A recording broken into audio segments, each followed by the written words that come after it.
கிறிஸ்துவின் ஈடு இணையற்ற பரிசுத்த நாமத்தில் உங்கள் யாவரையும் அன்போடு கூட வாழ்த்துகிறேன்.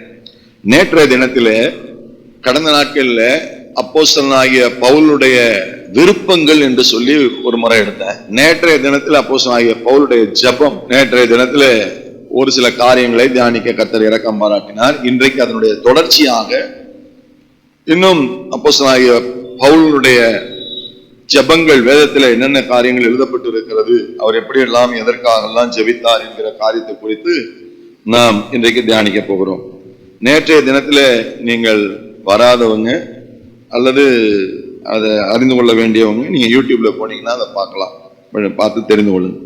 இன்றைக்கு முதலாவதாக ஆண்டவருடைய பரிசுத்த நாமம் மகிமைப்படுவதாக பிலிப்பியருக்கு எழுதின நிருபம் 1ஆம் அதிகாரம் 9 முதல் 11ஆம் வசனம் வரைக்கும் வாசிக்க விரும்புகிறேன். மேலும் உத்தமமானவர்கள் தேவனுக்கு மகிமையும் துதியும் உண்டாகும்படி இயேசு கிறிஸ்துவினால் வருகிற நீதியின் கனிகளால் நிறைந்தவர்களாய் நீங்கள், அந்த 11ஆம் வசனம் தான் ரொம்ப முக்கியம், நீங்கள் கிறிஸ்துவின் நாளுக்கென்று துப்புரவானவர்களும் இடரலற்றவர்களுமாய் இருக்கவும் வேண்டுதல் செய்கிறேன். அல்லேலூயா. ஆண்டவருடைய பரிசுத்த நாமம் மகிமைப்படுவதாக. பவுலுடைய ஜெபங்கள் நீங்க ஒவ்வொன்றையும் நம்ம சிந்தித்துக் கொண்டே வருகிறோம். இதுல இந்த அப்போஸ்தலனாகிய பவுல் பிலிப்பு சபைக்கு, பிலிப்பியருக்கு எழுதும் பொழுது அதுல பார்க்கிறோம், நீங்கள் கிறிஸ்துவின் நாளுக்கென்று துப்புரவானவர்களும் இடரலற்றவர்களுமாய் இருக்கவும் நான் வேண்டுதல் செய்கிறோம். அல்லேலூயா. Pure and blameless. துப்புரவுன்னா உங்களுக்கு நல்லா தெரியும், சுத்தமா பரிசுத்தத்தோட. ஆமென். ஏன்னா பரிசுத்தம் இல்லாம நம்ம தேவனை என்ன செய்ய முடியாது, தரிசிக்க முடியாது இல்லையா? அதனால நம்ம பியூர், துப்புரவோடு பரிசுத்தத்தோட, அது மாத்திரம் இல்ல இடரலற்றவர்களாய் இருக்கவும் வேண்டுதல் செய்யும். இதுக்காக நம்ம ஒவ்வொருவரும் ஜெபிக்கணும், நம்ம ஒவ்வொரு நாளும் ஜெபிக்கணும். ஆண்டவரே, நான் ஒரு பரிசுத்தமான பாத்திரமா நான் மாறணும் ஆண்டவரே. எங்க சபையில இருக்கிற ஒவ்வொரு தேவ பிள்ளைகளும் அப்படி மாறணும் ஆண்டவரே. அல்லேலூயா. கிறிஸ்துவனுடைய வருகையின் சமயத்துல நம்ம கைவிடப்பட்டு போய்விடவே கூடாது. நம்ம அவருடைய வருகையில, ரகசிய வருகையிலே எடுத்துக்கொள்ளப்படும், சபையானது எடுத்துக்கொள்ளப்படும். அதுக்காக தான் நம்ம இவ்வளவு பிரயாசப்படுறோம், இவ்வளவு முயற்சி பண்றோம், இவ்வளவு உழைக்கணும், இவ்வளவு போராடுறோம், இவ்வளவு ஜெபிக்கணும். சரிங்களா? அப்படியானால் கிறிஸ்துவின் நாள் அந்த ஆண்டவருடைய வருகை, அந்த குறித்த எழுதப்பட்ட அந்த நாளுக்கு நீங்களும் நானும் எப்படி மாறணுமா? துப்புரவானவர்களும் இடரலற்றவர்களுமாய் இருக்கவும். சரி, இந்த துப்புரவாகும் இடரலற்றவமா இருக்குன்னா என்ன செய்யணும் அப்படின்னு இந்த மேல உள்ள வசனங்கள் எழுதப்பட்டிருக்கிறது. 9ஆம் வசனத்தை படிங்க, 9ஐயும் 10ஐயும் படிங்க, புரியும். உத்தமமானவைகளை நீங்கள் ஒப்புக்கொள்ளத்தக்கதாக உங்கள் அன்பானது அறிவிலும் எல்லா உணர்விலும் அதிகமாய் பெருகணும். அன்பு பெருக பெருக, அன்பு திரளான பாவங்களை என்ன தெரியுமா செய்யும்? மூடும். அல்லேலூயா. அன்பு திரளான பாவங்களை மூடும். அப்ப நல்லா கவனிங்க, இந்த அன்புல நம்ம என்ன செய்யணும்? பெருகணும். அன்புல அதிகமாய், அன்பானது அறிவிலும் எல்லா உணர்விலும் இன்னும் அதிகமாய் பெருக வேண்டும். அல்லேலூயா. அடுத்த வசனத்தை படிங்க, 10ஆம் வசனத்தை படிங்க. தேவனுக்கு மகிமையும் துதியும் உண்டாகும்படி இயேசு கிறிஸ்துவினால் வருகிற நீதியின் கனிகளால். அப்ப நம்மளால நல்லா புரிஞ்சுங்க, அன்பானது அறிவிலும் எல்லா உணர்விலும் அதிகமாய் பெருக பெருக பெருக பெருக, இது ஒரு பக்கம் நடக்கணும். இன்னொரு பக்கம் தேவனுடைய பரிசுத்த நாமத்துக்கு மகிமையும் துதியும் உண்டாகும்படி நீதியின் கனிகளால், இயேசு கிறிஸ்துவினால் வருகிற நீதியின் கனிகளினால நிறையப்படணும். இந்த ரெண்டு ப்ராசஸும் நடக்கும் பொழுது நமக்குள்ள என்ன நடக்கும்னா துப்புரவு நடக்கும். Clean, pure. நம்ம ஒவ்வொருத்தரும் பியூரா மாறுவோம். துப்புரவு நடக்கும். துப்புரவும் இடரலற்றவர்களாமாய் நம்ம மாறும் பொழுது கிறிஸ்துவனுடைய வருகையில நம்ம எல்லாரும் கண்டிப்பா எடுத்துக்கொள்ளப்படுவது உறுதி. இதற்காக நம்ம என்ன செய்யணுமா? ஆண்டவரே, நம்ம ஒவ்வொரு நாளும் ஜெபிக்கணும், சபை ஜெபிக்கணும், ஜனங்கள் ஒவ்வொருத்தரும் தனித்தனியாக ஜெபிக்கணும், குழுவாக ஜெபிக்கணும், குடும்பமா ஜெபிக்கணும். சரி, அடுத்த காரியத்துக்கு பார்க்கலாம். ஆண்டவருடைய பரிசுத்த நாமம் மகிமைப்படுவதாக. கொலோசியருக்கு எழுதின நிருபம் 1ஆம் அதிகாரம் 9 முதல் 12 வரைக்கும் படிக்கலாம். 9 முதல் 11 வரைக்கும் படிக்கலாம். 9, 10, 11. இது நிமித்தம் நாங்கள் அதை கேட்ட நாள் முதல் உங்களுக்காக இடைவிடாமல் ஜெபம் பண்ணுகிறோம். நீங்கள் எல்லா ஞானத்தோடும் அவருடைய சித்தத்தை அறிகிற அறிவினாலே நிரப்பப்படவும். அல்லேலூயா.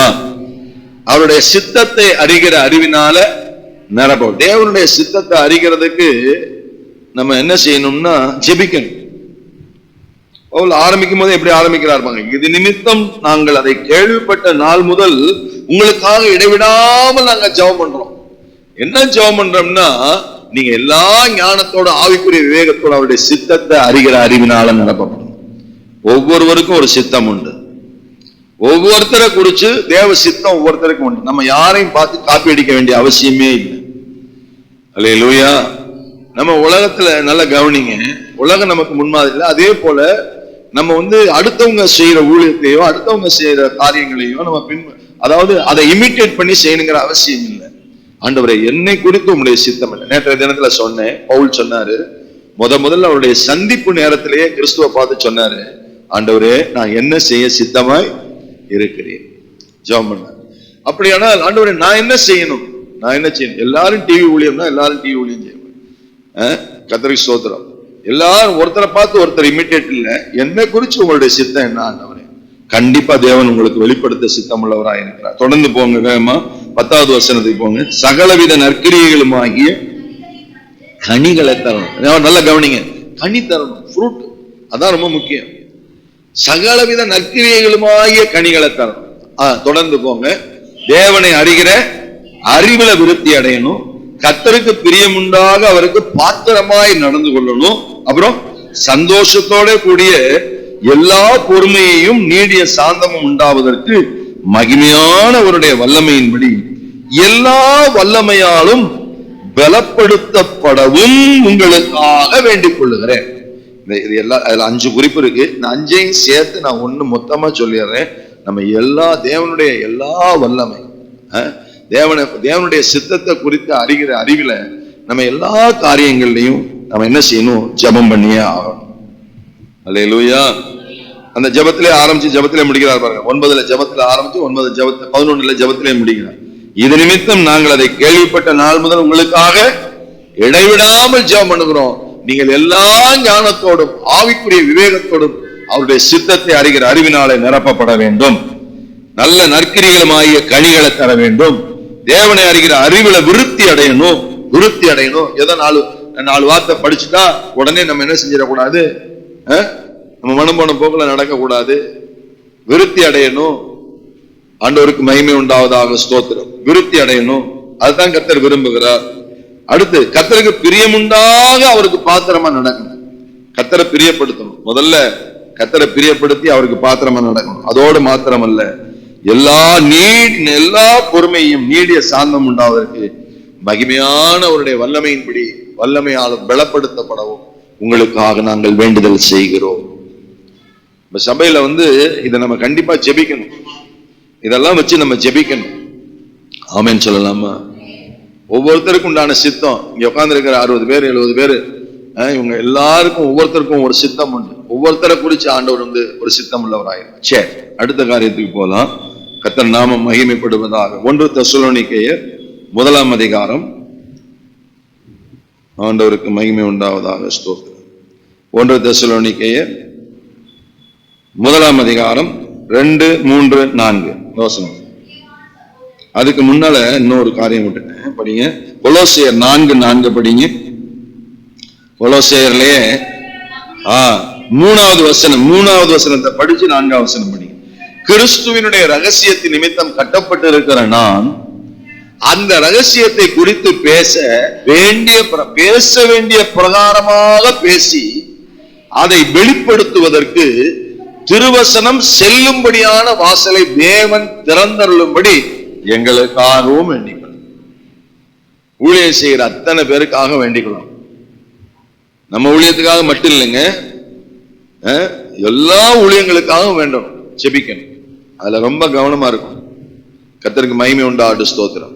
ஒரு சாதாரண ஏழை ஊழியக்காரன்ல இருந்து பிரகாசிக்கிற ஜொலிக்கிற எல்லா ஊழியக்காரர்கள் வரைக்கும் அத்தனை பேரையும் உங்களுக்கு ஞாபகம் வரும்போதெல்லாம் அவர்களுக்காக ஸ்தோத்திரம் பண்ணி, குறிப்பாக மிஷனரிமார்கள் எந்த தவறுமே செய்யாமல் சிறைவாசத்தை அனுபவிக்கிற மிஷனரிமார்கள், தேவனுடைய ஊழியர்கள், தேவ ஜனங்கள், ஊழியத்தினுடைய முன்னணியில நிற்கிற அத்தனை பேருக்காகவும் ஜெபிக்கணும். ஏன் அப்படின்னா இவங்க என்ன செய்யறாங்க அப்படின்னு கேட்டீங்கன்னா, நல்லா கவனிங்க, திருவசனத்தை அவங்க சுமந்து போறாங்க. எல்லாரும் போறது இல்லை. ஆனா ஆண்டவருடைய விருப்பம் என்ன? எல்லாரும் செய்யணும். எல்லாரும் சுவிசேஷ ஊழியத்தை செய்யணும். சபையில இருக்கிற ஒவ்வொரு தேவ பிள்ளைகளும் சுவிசேஷ ஊழியத்தை செய்யணும். இதுல ஒவ்வொருத்தருக்கும் ஒரு சிறப்பு அம்சங்கள் உண்டு. அதனாலதான் எபேசியர்ல நம்ம படிக்கிறோம், அப்போஸ்தலர், அப்புறம் தீர்க்கதரிசிகள், மேய்ப்பர், போதகர், சுவிசேஷகர்கள். கர்த்தருக்கு மகிமை உண்டாகட்டும், ஸ்தோத்திரம். இதை தாண்டி இன்னும் சில ஊழியங்கள் எழுதப்பட்டிருக்கிறது. அப்ப ஆக மொத்தம் நல்லா கவனிங்க, எல்லாருக்காகவும் நம்ம பாரத்தோட ஜெபிக்கணும். ஏன் தெரியுமா? கர்த்தரே ஊழியக்காரர்கள் மேல் கரிசனை உள்ளவராக இருக்கிறார். நல்லா விளங்கிக்கங்க, ஊழியக்காரர்கள் மேல தேவனே கரிசனை உள்ளவராக இருக்கிறார். ஊழியக்காரருடைய சுகத்தை விரும்புகிறார். ஊழியக்காரருடைய ஆத்துமாவை மீட்டுக் கொள்ளுகிறார். ஊழியக்காரர்களை அக்கினி ஜுவாலையாய் மாற்றுகிறார். அப்ப நம்ம சபை மக்கள் எல்லாரும் என்ன செய்யணும்? ஊழியர்களுக்காக, அந்த தேவனுடைய ராஜ்யத்தின் கட்டுமான பணியில முன்னணியத்தில் நிற்கிற அத்தனை ஊழியக்காரர்களுக்காகவும் நீங்க கட்டாயம் ஜெபிக்க வேண்டியது அவசியமா இருக்கிறது. அந்த வசனத்தை மறுபடியும் படிங்க, புரியும் உங்களுக்கு. கொலோசியர் 4ஆம் அதிகாரம் 3-4 2 வசனத்தையும் படிங்க. கிறிஸ்துவினுடைய ரகசியத்தின் நிமித்தம் கட்டப்பட்டிருக்கிற நான், அந்த கட்டப்பட்டிருக்கிற நான், அதாவது ஆனா இந்த நிருபத்தை எழுதும்போது இவர் சிறையில இருந்து எழுதுறதுனால கட்டப்பட்டிருக்கிற நான் எழுதுறார். கர்த்தருக்கு மகிமை உண்டாம். கட்டப்பட்டு இருந்தாலும் எனக்கு சொல்ல முடியாத வாசலை கர்த்தர் திறக்கணும்னு நீங்க ஜெபம் பண்ணுங்கன்னு எழுதுறார். அல்லேலூயா.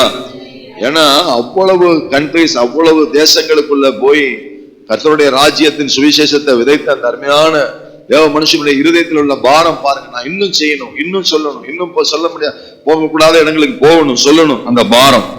ஆக நல்ல கவனிங்க, நான் அந்த ரகசியத்தை குறித்து பேச வேண்டிய பிரகாரமாக பேசி அதை வெளிப்படுத்துவதற்கு, இன்னைக்கு நிறைய இடங்கள்ல நம்ம பேச வேண்டிய பிரகாரமா பேசாம நிறைய ஆத்தும ஆதாயத்தை இழந்துடணும்.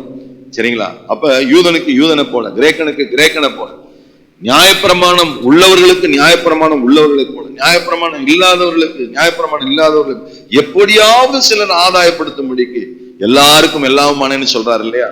அந்த வசனத்தின்படி நல்லா கவனிங்க. கர்த்தருக்கு மகிமை உண்டாகும், ஸ்தோத்திரம். திருவசனம் செல்லும்படியான வாசலை கர்த்தர் திறப்பாராக. என்ன நம்ம ஜெபிக்கணும், ஜெபிக்கணும். நீங்க ஒவ்வொரு நாளும் ஜெபிக்கணும். ஆண்டவரே, இன்னும் நம்ம சந்திக்கப்பட வேண்டிய கிராமங்கள் எத்தனையோ நகர்ப்புறங்கள் இருக்கு, எத்தனையோ இன மக்கள் இருக்கிறாங்க, எல்லாருக்கும் சுவிசேஷத்தை கொண்டு போகணும். அல்லேலூயா. 4ஆம் வசனத்தை படிங்க. திருவசனம் செல்லும்படியான வாசலை தேவன் திறந்தருள எங்களுக்காக வேண்டிக் கொள்ள. அப்படின்னா அந்த இடத்துல ஊழியர்களை நீங்க மனசுல வச்சு பாரபட்சம் பார்க்காம எல்லா ஊழியர்களுக்காக நீங்க பாரத்தோட ஜெபிக்க வேண்டியது அவசியமா இருக்கிறது. ரைட். இப்ப அடுத்த காரியத்துக்கு வாங்க. 4வது காரியம் மொத்தம் சொல்லிருக்கு, 3 சொல்லிருக்கு. அடுத்த காரியத்துக்கு வாங்க. தேவனுக்கு மகிமை உண்டாகட்டும். 1 தெசலோனிக்கேயர் 1ஆம் அதிகாரம் 2, 3, 4. தேவனுக்கு பிரியமான சகோதரரே, உங்கள் விசுவாசத்தின் கிரியையையும் உங்கள் அன்பின் பிரயாசத்தையும் நம்முடைய கர்த்தராகிய இயேசு கிறிஸ்துவின் மேலுள்ள உங்கள் நம்பிக்கையின் பொறுமையையும் முன்பாக நாங்கள் இடைவிடாமல் நினைவு கூர்ந்து. அப்ப பாருங்க, நம்ம எதையோ நினைக்கிறோம் இல்லையா? ஆனா இவருடைய நினைவெல்லாம் எப்படி இருக்கு பாருங்களேன். நல்லா யோசிச்சு பாருங்களேன். பவுலுடைய நினைவை பாருங்க. அந்த விசுவாசத்தினுடைய அந்த தெசலோனிக்கே சபை மக்களுடைய, ஏற்கனவே சொல்லியிருக்கேன், தெசலோனிக்கே சபை அதுக்கு ஒரு பேர் கொடுத்தோம்னா ஒரு உன்னதமான ஒரு சபை, உன்னதமான சபை. அந்த சபையை குறித்து அவர் பாருங்க, அந்த சபையினுடைய கிரியைகளை அவர் யோசிக்கிறார், சிந்திக்கிறார், நினைக்கிறார். அதை நினைச்சு அவங்களுக்காக என்ன செய்கிறார்? ஸ்தோத்தரிக்கிறார். நாமும் சபையில யார் யாரெல்லாம் விசுவாச மக்களா இருந்தாலும் சரி, மற்றவர்களா இருந்தாலும் அவருடைய நற்கிரியைகளை நம்ம நினைக்கணும். ஒரு நபர் சபை எதுக்கு கூடி வரணும்? அன்புக்கும் நற்கிரியைகளுக்கும் ஏவப்படும்படி ஒருவரை ஒருவர் கவனித்து நாம சபை கூடி வருதலை விட்டு விடாமல், சிலர் விட்டு விடுங்கிறது போல நாமும் விட்டு விடாது இருப்போமான்னு சொல்லி சொல்றார், எபிரேயர்ன்னு சொல்றார். அப்ப நம்ம என்ன எதுக்காக வரோம்? அப்ப பாத்தீங்கன்னா ஒரு நபரை நம்ம பார்க்கும் பொழுது அவங்கள குறிச்சு அவங்களுக்குள்ள இருக்கிற விசுவாசத்தை நம்ம நினைக்கணும். அல்லேலூயா. அவருடைய அன்பின் பிரயாசத்தை நம்ம நினைக்கணும். சந்தோஷமா ஆமென் சொல்றீங்களா? அல்லேலூயா. அது மாத்திரம் இல்ல, அவங்களுக்குள்ள இருக்கிற அந்த பொறுமை. எப்படி பார்த்தால் மட்டும் இவ்வளவு பொறுமையா நம்பிக்கையோட இருக்கிறார், விசுவாசத்தோட இருக்கிறார் அப்படி நினைச்சு அவங்களுக்காக நம்ம ஸ்தோத்திரம் பண்ணி தொடர்ந்து படிங்க. 3ஆம் வசனம், நீங்கள் தெரிந்து கொள்ளப்பட்டவர்கள் என்று அறிந்து எங்கள் செபங்களில் இடைவிடாமல் உங்களை குறித்து விண்ணப்பம் பண்ணி உங்கள் எல்லாருக்காகவும் எப்பொழுதும் தேவனை, இது என்னன்னு கேட்டீங்கன்னா சுருக்கமா சொல்றேன், ஒருவருக்காக ஜெபிக்கணும். ஒருவர் பாரத்தை ஒருவர் சுமக்கணும், ஒருத்தருக்காக ஒருத்தர் இன்னொருத்தர் ஜெபிக்கணும். அவங்களுடைய விசுவாசத்தை பாருங்க. ஆண்டவரே, அவங்களுக்குள்ள இருக்கிற விசுவாசம் எவ்வளவு பெரியது, அவங்களுக்குள்ள இருக்கிற அந்த அன்பு எவ்வளவு பெரியது, அவங்களுக்குள்ள இருக்கிற அந்த நம்பிக்கை எவ்வளவு பெரியது. இதெல்லாம் நம்ம நினைச்சு அவங்களுக்காக ஸ்தோத்திரம் பண்ணி அவர்களுக்காக ஜெபிக்க வேண்டியது அவசியமா இருக்கிறது. அல்லேலூயா. அவங்க இன்னும் பெருகணும் ஆண்டவரே, இன்னும் வளரணும் ஆண்டவரே.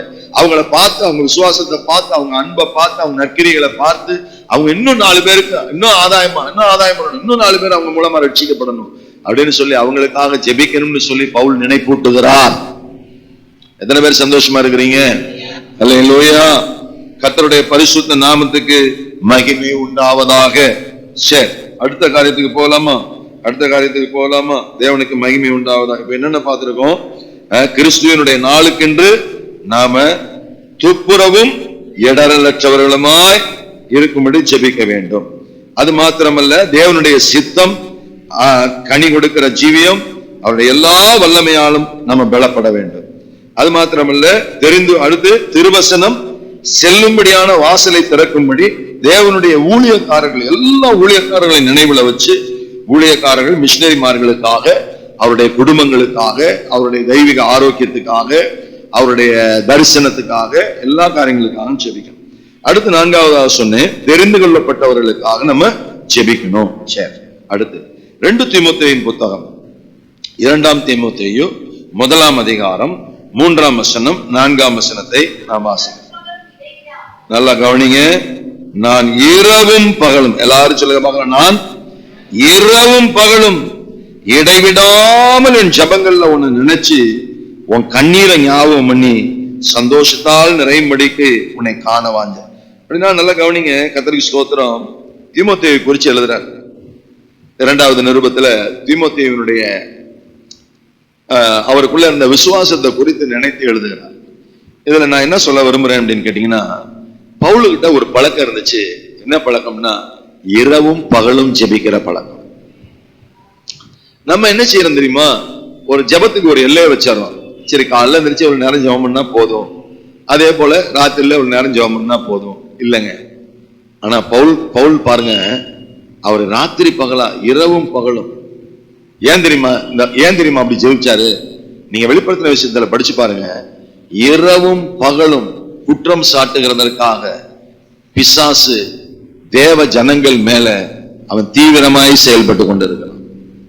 அல்லேலூயா. ராத்திரி பகலா ஒருத்தன் போராடிட்டு இருக்காங்க. அப்படியானால் தேவ ஜனங்கள் என்ன செய்யணும்? விளைத்திரையை எடுத்து இரவுன்னு பார்க்க கூடாது, பகல்னு பார்க்க கூடாது. நீங்க ஏற்கனவே ஆலயத்துல இரவு பகலா ஜெபித்த பிள்ளைகளுக்காக நான் கர்த்தரை ஸ்தோத்தரிக்கிறேன். தயவு செய்து நீங்க வீடுகள்ல இந்த பிராக்டிஸ் பண்ணுங்க. வீடுகள்ல ஜெபிங்க. ராத்திரி இரவு நேரங்கள்ல ஜெபிங்க. கர்த்தர் எழுப்பி விடுற நேரங்கள்ல எல்லாம் ஜெபிங்க. உங்களை இரவுல ஒரு கண் விழிப்பு வருதுன்னா அதை குறிச்சு அசட்டையா இருக்காதீங்க. இரவுல ஒரு கண் விழிப்பு வருதுன்னு சொன்னா தயவு செய்து அந்த கண் விழிப்பை பொறுத்து அசட்டையா இருக்காதீங்க. அது எதுக்குன்னா நீங்க ஜெபிக்கணுங்கிறதுக்காக. கொஞ்ச நேரமாவது ஜெபம் பண்ணிட்டு நீங்க ஜெபம் பண்ணினீங்கன்னா உங்களுக்கு அந்த காரியங்கள் வெளிப்படுத்தப்படும். இரவும் பகலும் இடைவிடாமல் என் ஜெபங்களில் நான் நினை. அப்ப ஆண்டவர் என்ன செய்வார்னா, நமக்கு ஜெபிக்க வேண்டிய காரியங்களை எல்லாம் நினைப்பூட்டி தேவன் நம் மூலமாக ஒரு பெரிய அறுவடையை தேவன் செய்ய வல்லவராயிருக்கிறார். ஆண்டவருடைய பரிசுத்த நாமத்துக்கு மகிமை உண்டாவதா. அடுத்த காரியம் பிலமோன் எழுதின நிருபம். பிலமோனுக்காக அப்போஸ்தலனாகிய பவுல் எழுதின நிருபம் 5வது வசனம் 6வது வசனம்.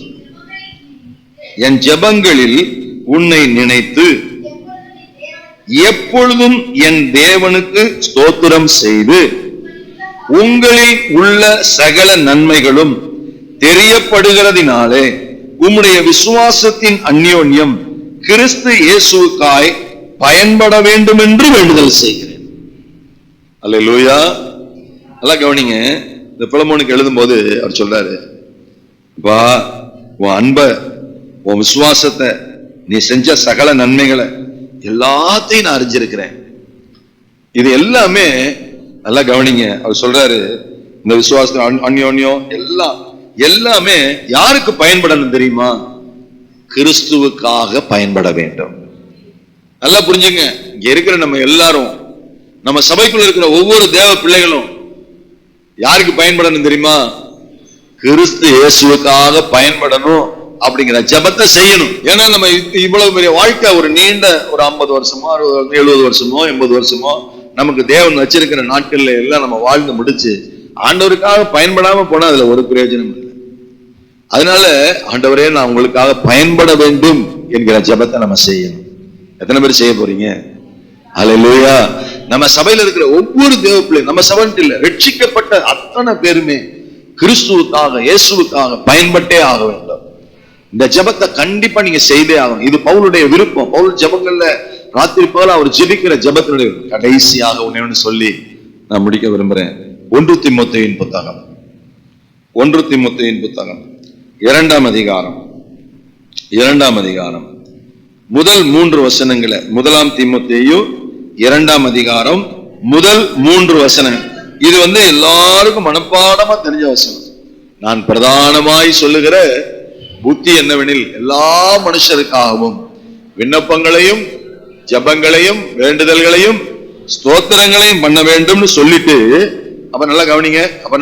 ஒரே ஒரு நிமிஷம் எல்லாரும் நினைப்பாருங்க, எல்லா மனுஷரும் யாரு? இந்த பூமியில நீங்க பாக்குறவங்க, கண்ணால பாக்குறவங்க, காதால கேள்விப்படுற மக்கள் எல்லாருக்காகவும் ஜெபம் பண்ணணும்.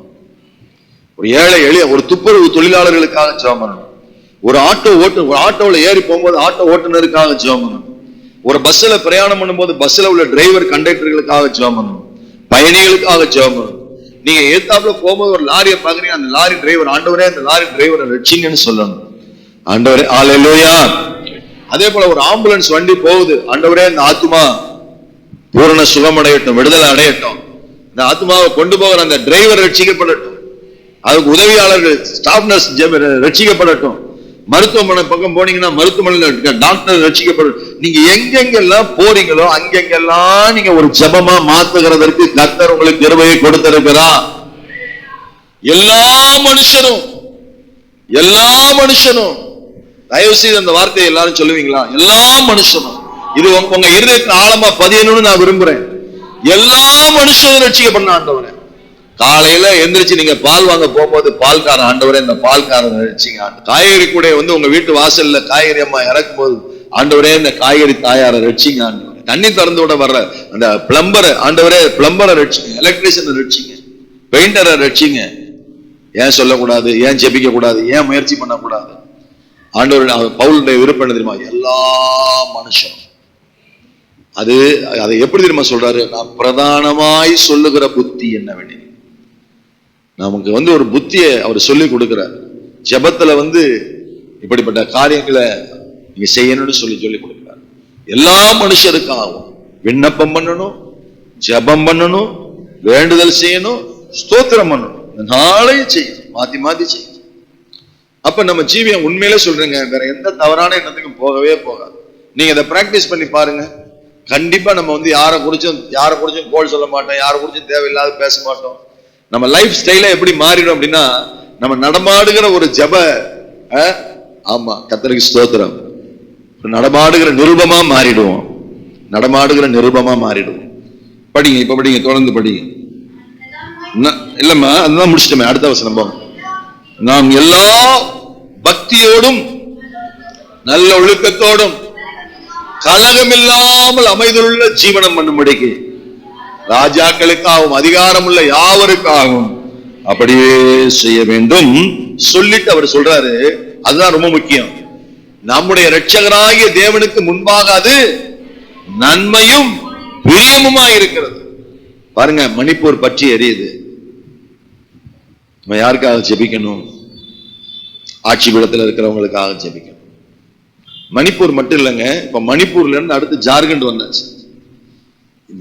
நேற்றைய தினத்தில் நான் எடுத்தேன் மார்னிங் டிவோஷன்ல இருந்து. அடுத்து இப்ப ஜார்க்கண்டுக்குள்ள அதே கலவரம், மத கலவரம். இப்ப பாத்தீங்கன்னா ஒவ்வொரு இடமா, ஒவ்வொரு மாநிலமா மசூதி இருந்த இடங்கள்ல எல்லாம் கோயில் இருக்குங்கிறாங்க. மசூதி இருந்த இடங்கள்ல எல்லாம் கோவில் இருக்குங்கிறாங்க. நல்லா கவனிங்க. மணிப்பூர்ல ஆலயங்கள் எல்லாம் தீக்கிரையாங்க. அப்ப இந்த அமைதி வேணும் அப்படின்னா நம்ம என்ன செய்யணும்? நமக்கு என்ன செய்யணும்னா, ராஜா ஆட்சி பீடத்துல இருக்கிறவங்களுக்காக கண்டிப்பா பாரத்தோட ஜெபிக்கணும். ஒண்ணு தெரியுமா உங்களுக்கு? ஒரு ரகசியத்தை நான் சொல்றேன். தமஸ்கு பட்டணத்துக்கு போகும் பொழுது, அந்த வழியில போகும்போதுதான் இங்க உள்ள மக்களை எல்லாம் எப்படியாவது சிறப்பிடிச்சுட்டு வரணும்னு தான் இவர் போறாரு. இவர் என்ன எப்படி போறாருன்னா, அதிகாரத்தோட போறாரு, ஒரு பவரோட போறாரு, உத்தரவு வாங்கிட்டு போறாரு. நீங்க நல்லா கவனிங்க.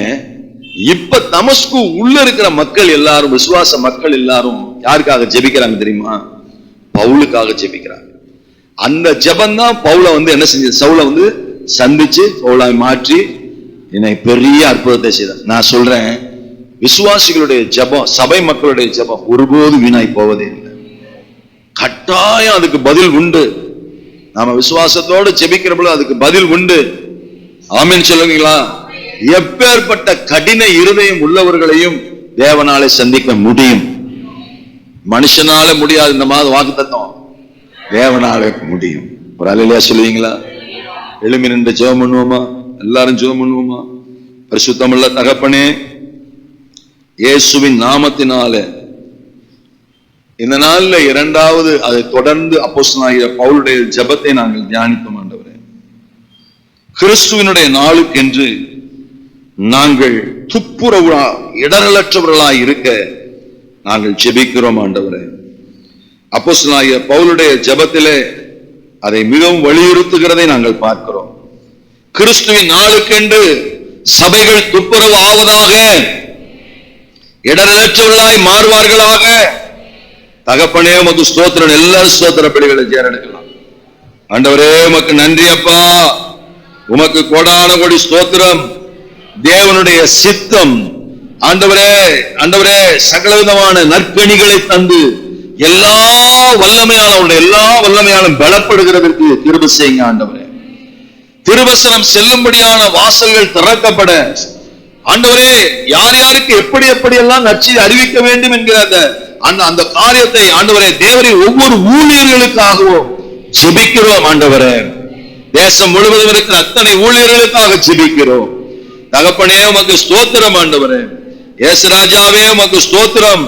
எல்லாரும் ஸ்தோத்திரம் பண்ணுவோம், ஸ்தோத்தரிக்கிறோம். ஆண்டவரே, தெரிந்து கொள்ளப்பட்ட தேவ ஜனங்களுக்காக ஸ்தோத்திரம் செலுத்தி ஜெபிக்கிறோம். ஆண்டவரே, சபையானது இரவும் பகலும் ஜெபிக்கும்படியான அந்த ஒரு ஜெப ஆவி சபைக்குள்ளே ஊற்றப்படும்படியாய் நாங்கள் ஜெபிக்கிறோம். கிறிஸ்துவுக்காக எங்க மீது வைத்திருக்கிற அந்த விசுவாசம், அன்பு, நற்கிரி எல்லாம் கிறிஸ்துவுக்காக நாங்கள் பயன்பட வேண்டும் என்று நாங்கள் ஜெபிக்கிறோம். எல்லா மனுஷருக்காகவும் நாங்கள் ஜெபிக்கிறோம். இந்த பூமியிலே பலதரப்பட்ட மக்கள், பலதரப்பட்ட இனங்கள், பலதரப்பட்ட ஆண்டவரே மதம், இனம், ஜனம், எல்லா மக்களுக்காக நாங்கள் ஜெபிக்கிறோம். ஆண்டவரே, எல்லா விதமான வேலை பார்க்கிற மக்களுக்காக ஜெபிக்கிறோம். எல்லாவற்றுக்கும் மேலாக ஆண்டவரே, தேசத்தினுடைய ராஜாக்களுக்காக, அதிகாரிகளுக்காக, பிரபுக்களுக்காக, ஆட்சி பீடத்தில் இருக்கிறவர்களுக்காக ஸ்தோத்திரம் செலுத்தி ஜெபிக்கிறோம். ஒவ்வொருவருடைய இருதய கண்களை கட்ட திறப்பீராகப்பா. ஒவ்வொருவருடைய மனக்கண்களையும் தேவன் திறக்கும்படி நாங்கள் ஜெபிக்கிறோம். அவர்களுக்கு ரட்சிப்பு உண்டாவதாக. தேசம் அமைதலுள்ள ஜீவனம் பண்ண உங்க பாதத்தை பிடித்து நாங்கள் கதறுகிறோம். கர்த்தர் நாமம் மாத்திரம் மகிமைப்படுவதாக. நேற்றைய தினத்திலும் இன்றைய தினத்திலும் தியானித்த அப்போஸ்தலனாகிய பவுலுடைய ஜெபங்களை எங்க வாழ்க்கையில் நாங்கள் அனுபவ ஜெபங்களாய் மாற்றி, நீர் அதில் வைத்திருக்கிற ஆவிக்குரிய மேன்மைகளை நாங்கள் பெற்றுக்கொள்ள உதவி செய்வீராகப்பா. எல்லா மகிமையும் கனமும் துதியும் தேவர்கள் எடுத்துக்கொள்ளும். மீட்பர் இரட்சகருமாய் இயேசு கிறிஸ்துவின் வல்லமையுள்ள நாமத்திலே ஜெபிக்கிறோம் தூய பிதாவே. அல்லேலூயா.